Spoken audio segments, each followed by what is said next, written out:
यहूदा की ओर से जो यीशु मसीह का दास और याकूब का भाई है, उन बुलाए हुओं के नाम जो पिता परमेश्वर में प्रिय और यीशु मसीह के लिए सुरक्षित है, दया, शांति और प्रेम तुम्हें बहुतायत से प्राप्त होता रहे। हे प्रियो, जब मैं तुम्हें उस उद्धार के विषय में लिखने में अत्यंत परिश्रम से प्रयत्न कर रहा था, तो मैंने तुम्हें यह समझाना आवश्यक जाना कि उस विश्वास के लिए पूरा प्रयत्न करो जो पवित्र लोगों को एक ही बार सौंपा गया है और जिसमें हम सब सहभागी हैं। क्योंकि कितने ऐसे मनुष्य चुपके से हम में आ मिले हैं जिनके इस दंड का वर्णन पुराने समय में पहले ही से लिखा है। ये भक्तिहीन है, हमारे परमेश्वर के अनुग्रह को लुचपन में बदल डालते हैं और एकमात्र स्वामी हमारे प्रभु यीशु मसीह का इनकार करते हैं। पर यद्यपि तुम सब बात एक बार जान चुके हो, तो भी मैं तुम्हें इस बात की सुधि दिलाना चाहता हूँ कि प्रभु ने एक कुल को मिस्र से छुड़ाने के बाद विश्वास न लाने वालों को नष्ट कर दिया। फिर जिन स्वर्गदूतों ने अपने अपने पदों को स्थिर न रखा, उसने उन्हें भी उस भीषण दिन के न्याय के लिए जो सदा काल के लिए है बंधनों में रखा है। जिस रीति सदोम और अमोरा और उसके आसपास के नगर पराये शरीर के पीछे लग गए थे और आग के अनंत दंड में पड़कर दुष्टांत ठहरे, उसी रीति ये स्वप्नदर्शी भी अपने शरीर को अशुद्ध करते और प्रभुता को तुच्छ जानते और ऊंचे पद वालों को बुरा भला कहने से नहीं डरते। परंतु प्रधान स्वर्गदूत मीकाएल जब शैतान से मूसा के शव के विषय में वाद विवाद किया, तो उसे बुरा भला कह के दोष लगाने का साहस न किया, परंतु यह कहा, प्रभु तुझे डांटे।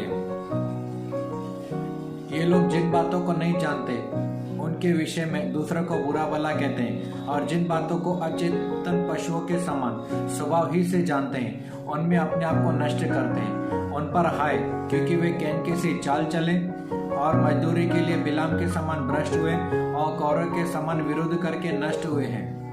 ये तुम्हारी प्रेम सभाओं में तुम्हारे साथ खाते पीते समुद्र में छिपी हुई चट्टान सरीखे हैं और बेधड़क अपना ही पेट भरवाने वाले रखवाले हैं।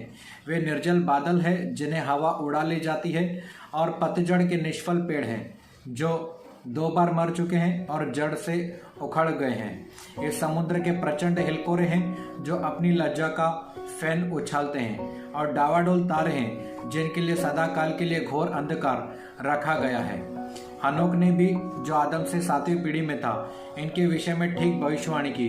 देखो, प्रभु अपने लाखों पवित्रों के साथ आया कि सबका न्याय करे और उन सब भक्तिहीनों को उनके अभक्ति के कामों के विषय में जो उन्होंने भक्तिहीन होकर किए, और उन सब कठोर बातों के विषय में जो भक्तिहीन और पापियों ने उसके विरोध में कही है, दोषी ठहराए। ये असंतुष्ट और कुड़कुड़ाने वाले हैं, वे अपनी शरीर की अभिलाषाओं के अनुसार चलते हैं। वे अपने मुंह से घमंड की बातें बोलते हैं और अपने लाभ के लिए मुंह देखी बड़ाई किया करते हैं।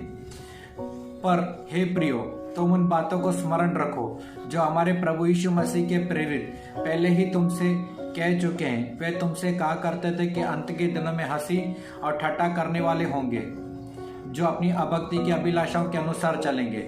ये वे हैं जो फूट डालते हैं। ये शारीरिक लोग हैं जिनमें आत्मा नहीं।